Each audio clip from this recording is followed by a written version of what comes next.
The thing that probably drives me the craziest in current pro wrestling are the debate on wins and losses and how some wrestlers won't have matches to because of losses, or some people think that since wrestlers are in this position they shouldn't lose. There was a time when your AEW career was kind of marred by losses, your story was built off of you coming up short in these big moments. In the Continental Classic specifically, most of it was based off of you losing. You know what I mean? The big victory was at the end, and that ended up kind of helping your career, I think, in the situation. When you were in those losing moments, how did it feel? What, like those promos that you did, they were real. Is that truth? Is there truth to that? Yeah, I remember after the Continental Classic, after those couple weeks, I was so exhausted. And it wasn't even like a physical exhaustion. It was an emotional exhaustion. And I remember one of the producers, Zane, he's one of the camera guys for AEW. He does a lot of the backstage stuff that you see, super talented guy. I remember he told me, like, yeah, you're so exhausted because you've been pouring your heart out after every single match for the past 5 weeks. And like that's not something that even clicked in my head. But I just remember feeling so empty and so so exhausted. Like I couldn't explain it. And it wasn't even physically, like it was emotional. It's because of those promos. But I think a lot of the times during those losses and during those times where you just keep losing, you just have to have faith in yourself and you have to have belief in yourself that I'm going to overcome all of these things. These losses do not define me. And I think that's the biggest thing. Like I never strive for perfection. I think imperfection is beautiful. I think imperfection is what makes us humans different, and it's what makes every individual special. So I never strive for perfection. And I think if you just win all the time, you're perfect. That's boring. I don't want to be boring. I want to be imperfect. I want to be beautiful.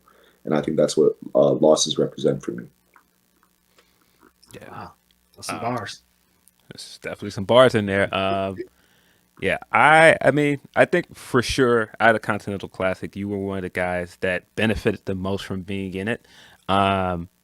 So how was that experience? Not just working with so many legendary wrestlers, but also getting to tell a story throughout. Man, it's like I said, it's such a blessing. I keep saying blessing. I live a very blessed life. That's why I Yeah. always blessing is my favorite word.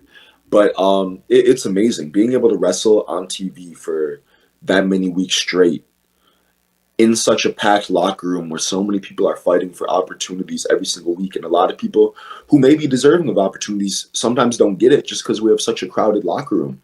It was like I can't describe the feeling that I felt when they told me, "Hey, you get to wrestle every week for the next 5 weeks." It was amazing. It was amazing. And like in hindsight, like I miss it so much. Like I still wrestle a lot now, but like, man, that tournament, it was a real turning point for AEW. It was a real turning point for Daniel Garcia, and I think that's something that people are going to look back at like a long time from now, and it's a really special thing. Like the Continental Classic is even more special than anybody realizes right now. People won't realize it until the next couple decades from now how important that tournament is. That's what's really crazy is like it's still so fresh and new in our brain because it just happened that we don't know what we witnessed. Like we're still like, man, that was a great tournament. Like everybody killed it, but we're gonna look back and be like, oh my god, like we were in a way history. In a way, it still feels like very nostalgic, even though it was a couple months ago. Like I'm nostalgic for that time. It's really weird. I mean, knowing that every week you're going to have a guaranteed match, I can understand why that felt good. And beyond that, it's like, oh, you're going to be in a match with Brody King, or you're going to be like, it's like, you're not going to be, they're going to be great matches where you're put 100% to the limit. The tournaments like that what was your mind state kind of going into each week? Because you kind of knew who you were going to wrestle.